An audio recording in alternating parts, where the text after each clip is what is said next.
that he loves Trump. Now, I don't know if the word love, I don't want you to take that any different. I don't want to destroy his political career, okay? But you have to understand, I've watched India for years. It's an incredible country. And every single year you'd have a new leader. I mean, some would be in there for a few months. And this was year after year after year. And my friend has been there now for a long time. And he is. And he's assured me there will be no oil purchased from Russia. I don't know. Maybe that's a breaking story. Can I say that? Would you say? There will be no oil. He's not buying his oil from Russia. It started. You know, you can't do it immediately. It's a little bit of a process. But the process is going to be over with soon. And all we want from President Putin is stop this. Stop killing Ukrainians and stop killing Russians, because he's killing a lot of Russians. Again, it doesn't make him look good. It's a war that he should have won in 1 week, and he's now going into his 4th year. That does not make this big so-called war machine look good. But he could make a settlement. We're willing to settle. I thought we had a deal. The hatred of the two leaders is very, you know, it's an obstacle. It's an obstacle. There's no question about it. But I thought we had a deal 2 months ago. Who would think I created peace in the Middle East and can't get the two guys to settle? But I think we'll get them. But if India doesn't buy oil, it makes it much easier. And they're not going to buy it. They assured me they will. Within a short period of time, they will not be buying oil from Russia. And they'll go back to Russia after the war's over. Jennifer? On the shutdown, sir, are FBI officials being paid right now? Are all the FBI employees being paid, and are all the... Well, that's what I understand. I hope so. Thanks to your great work, Mr. President, the 1811 special agents at the FBI are going to receive their paychecks. Got a lot of people paid, actually. We got the people that we want paid, okay? And we want the FBI paid, we want the military paid. We got the people that we want paid. And I'll tell you, the Democrats, they don't talk about this. You know, we're getting rid of programs that we didn't like, but that were negotiated in, but we didn't like. We're terminating those programs, and they're going to be terminated on a permanent basis. And it's thousands of people, and it's you know, billions of dollars. We're getting rid of a lot of things that we never wanted because of the fact that they made this stupid move. And they don't want to talk about it. You know, they have their day coming up. I hear very few people are going to be there, by the way. But they have their day coming up, and they want to have their day in the sun. But they should really make a deal. So what we're doing, I mean, they call him Darth Vader, but he's actually a very nice person, Russell Vogt. But Russell Vogt is really terminating tremendous numbers of Democrat projects. There's not only jobs, I mean, the project in Manhattan, the project in New York, it's billions and billions of dollars that Schumer has worked 20 years to get. It's terminated. Tell him it's terminated, Jennifer. All right. On Hamas, sir, what is your understanding of the pace of returning the deceased hostages? Are you pleased? Well, they're looking for them. Absolutely. They're looking. So we have the living hostages all back. They returned some more today. It's a gruesome process. I almost hate to talk about it. But they're digging. They're actually digging. There are areas where they're digging and they're finding a lot of bodies. Then they have to separate the bodies. You wouldn't believe this. And some of those bodies have been in there a long time. And some of them are under rubble. They have to remove rubble. But there are graves, and some are in tunnels that died in tunnels that are way down under the earth. And the tunnels are like 3 feet. Can you believe it? 3 feet high. They lived like this for a long period of time. It's a horrible atrocity. At the same time, we, meaning Israel, but I knew everything they were doing pretty much. I knew most of the things they were doing, but they've killed probably 70,000 of these people, Hamas. And I said, it's time now. So we'll see what happens. We'll also see what happens. Your next question is going to be the weapons. We want the weapons to be given up, sacrificed, and they've agreed to do it. Now they have to do it. And if they don't do it, we'll do it. We had the head of CENTCOM today suggest that Hamas needs to hurry up and disarm and follow your comprehensive plan. Yeah. That it was the head of CENTCOM saying that. Is that not a signal to Hamas, to the rest of the world, that at some point the U.S. military may more directly engage? We won't need the U.S. military. We won't need it. Why not just because we're very much involved in it. If we weren't involved, there wouldn't be peace.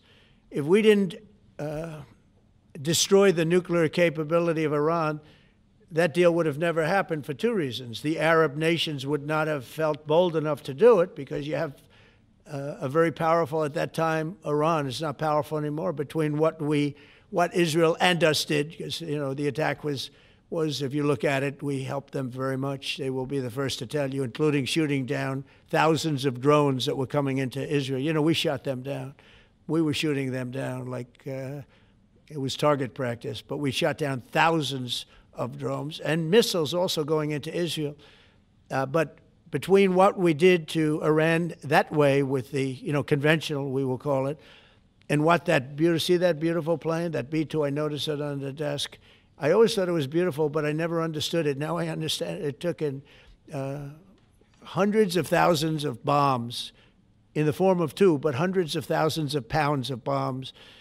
And every single bomb hit perfectly. Then they sent Tomahawks in. They sent 30 Tomahawks on top of it. And that was totally, you know, CNN said, well, maybe it wasn't as bad as, you know, as Trump said, because I said obliterated. Obliterated is not a strong enough word, actually. And you saw the Atomic Energy Commission came out and said the word obliteration is very, very, think of it. They came in under potential fire. They entered Iran airspace late at night, in the dark, no moon. The moon was low for a reason. What time we picked it. Couldn't see anything. And they hit every target, and they weren't hit. Nobody saw that plane. That plane is stealth. Nobody saw it. The problem with that is it may be stealth today, but tomorrow it won't be. And we just ordered about 20 brand new B-2 bombers. It's unbelievable as a weapon. I know Putin, when I was riding with him in Alaska, we passed a lot of them. And he said, that really did the trick. I said, yeah, it did. It's amazing. The flying wing. But you still see no reason for the U.S. military to get involved in Gaza? No, I don't see that. No, I think we're going to handle it very well. We'll be helping Israel. But we have other countries that are now. You know, we signed, many countries signed. And many of those countries relatively are very strong military powers. And Hamas has no support. See, Hamas had the support of Iran. And now Iran says, don't get us involved. The last time they got them involved didn't work out too well. So they used to have the support of Iran. Today, Iran they're trying to survive. You know, when I heard the reports 2 weeks ago, Iran's looking to build a nuclear weapon, I said, don't worry about it. They got a lot of things they want to do before nuclear weapons. I said, the last thing they want to do is a nuclear weapon. It didn't work out. And if they did a nuclear weapon before they got even close, that site would be attacked and it would be wiped out. Yeah. Mr. President, you're meeting with President Xi in a few weeks. Yeah. If you can't come to an agreement or a deal at that meeting, are we in for a sustained trade war with China? Well, you're in one now. Look, we have 100% tariff. If we didn't have tariffs, we would be exposed as being a nothing. We would have no defense. You know, they've used tariffs on us, but we've never had anybody sitting in that chair that felt the need to do it. And they've allowed us to be $37 trillion in debt, et cetera, et cetera. Tariffs are a very important tool for our defense, for our national security. If we don't have tariffs, we're not going to have national security. As an example, if you look at Pakistan and Iran, I told them I was in the midst of negotiating a trade deal with Iran, and Pakistan was going to be in line. And because of tariffs, they all want to negotiate much differently. We're making a good deal. And then I heard that they're shooting at each other. And I said during one of my conversations, are you guys going to go to war? Two nuclear powers we are thinking about. I said, here's the deal. You go to war, I'm going to put a 200% tariff. I'm going to stop you from doing any business in the United States. I said it to both of them. Within 24 hours, the war ended. That would have been a nuclear war. And again, the Prime Minister of Pakistan, who was here 2 weeks ago, said that man saved many millions of lives in front of a whole group of people because he thought it was going to be war. But when it came to war or having to pay massive tariffs, the tariffs overrode. That's why it's so important, not only the money, we're taking in trillions of dollars, not only the money, the power to keep peace, the power to be used for good is enormous. But a lot of people didn't understand tariffs. It's also made us very rich.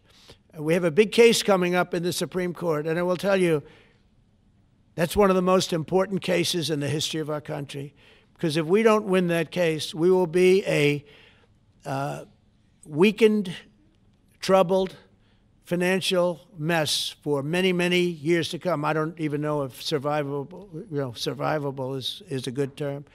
And if we do, we're going to be the most powerful economic country in the world. And all we're doing is using them as a defense against what took place for many years. China would charge us tariffs. It was incredible, but we weren't allowed to charge.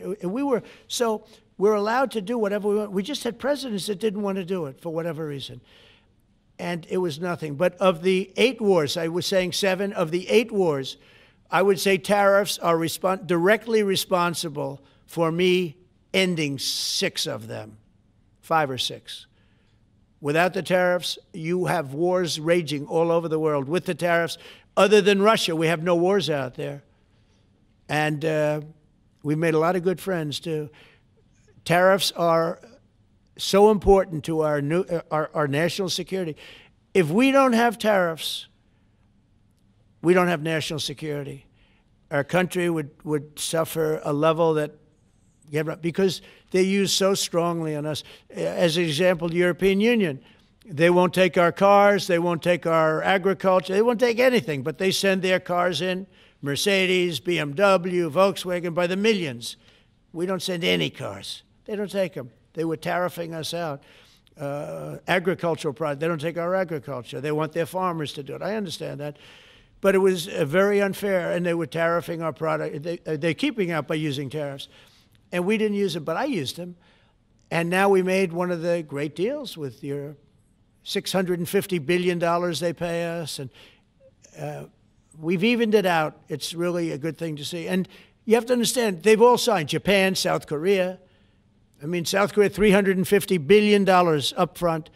Japan, $650 billion. And they've all agreed to it. They're all happy. But before, it was a total ripoff. And if we don't have the use of tariffs, we have no national security. This country will have no financial security, will not have national security. And the people that brought the lawsuit are people that are aligned with foreign nations that are now being treated fairly, as opposed to just ripping us off and ripping us asunder. So, but if we are not allowed to use what other people use against us, there's no defense. It'll be a disaster for America. That's why I think I'm going to go to the Supreme Court to watch it. I've not done that, and I had some pretty big cases. I think it's one of the most important cases ever brought, because we will be defenseless against the world. Okay? You'll go to the tariff case? Did you have one? Yes, please. Thank you, Mr. President. I want to ask you about the Georgia Senate race. I know it's very early, but there's several Republicans in that field that are vying for your endorsement. A lot of good people in that field. Yes. I know all of them, actually. I haven't made a decision on that, but you have some very good people in the Georgia Senate race. Well, Governor Trump has endorsed... No, I know. The governor has, and he's spoken to me about it a lot. He likes that candidate a lot. And I understand that. I haven't made a decision yet. But I'm following that race very carefully. I think it's very important for Georgia to get a real senator, because the senator they have now is a horrible senator. He allows all the crime, all the borders. You have open borders. I mean, his whole philosophy is a disaster. That's not representative of the people of Georgia. I know the people of Georgia. I won Georgia 3 times, but they say twice. Okay, I won it very big the last time. And I won it big the first time. And I won it big the second time, but we had criminals that didn't allow, I mean, I hope they're going to go into that. I hope they go into the votes which are being stored in Fulton County and take a real look at those votes, okay? Because I won it the second time, too. But I know Georgia very well. I love Georgia. Those people are great, and they deserve a good senator, because the man they have now is a weak, ineffective person. Okay. New Jersey and Virginia. By the way, you won Georgia 3 times. Yeah, I agree. Do you agree with me? I and do. He's the media. For someone that spends a lot of time in Georgia, I believe you won that. Yeah, okay. I really have a question about... The word believe isn't strong enough, right? Yeah, you know. There you go. It's true. I know I won, too. We have the great Newt Gingrich. Newt, you agree with us? Good. Otherwise, I'd have him dismissed immediately from the room. You know, his wife, as you know, is becoming an ambassador to a great country, Callista, so congratulations. And we're going to take a picture. And the only reason I'm doing it, he speaks so well of me. He said, I'll go down as the greatest president in history. And then he blew it. He said, I'm not sure if I put him above Washington or Lincoln. So I'm not that happy about that, dude.